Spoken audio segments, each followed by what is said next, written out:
धरती बणी धरती धड़नि जो सहारो धरती टीवी सांगड़ पारां थैलेसमिया में वरतल 2300 ॿारनि जे लाइ हिकु रोज़ा रत जी कैंप प्रेस क्लब सांगड़ में क़ाइमु कई वई।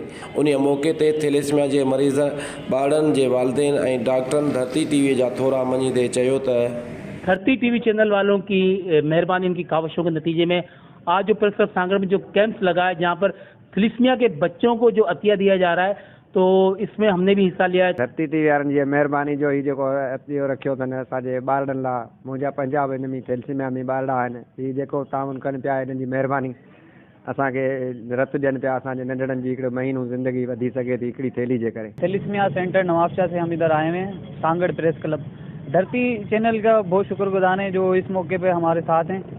तो मेरी बस ये है कि गुजारिश है कि हम इधर ब्लड डोनेशन कैंप लगाइए, नेकी के इसमें अपना दरिया में अपना भी एक कतरा शामिल करें। सांगड़ प्रेस क्लब में आया हूँ। थैलेसीमिया के हवाले से एक कैंप अरेंज किया है, जंहिंमें असां वटि 2400 खां 2500 ॿार रजिस्टर आहिनि जेके थैलेसीमिया जी बीमारी में मुतला आहिनि। इन हवाले सां असां अलग अलग प्लेसमेंट ते कैंपियूं लगाईंदा रहंदा आहियूं। थैलेसमिया जहिड़े मूज़ी मर्ज़ में वरतल 2300 ॿारनि खे रत जो अतियो ॾेई मासूम गुलरनि जहिड़े ॿारनि जूं ज़िंदगियूं बचायूं वञनि। कैमरामैन हाकम सोलंकीअ सां गॾु सारंग वसाण, धरती टीवी सांगड़।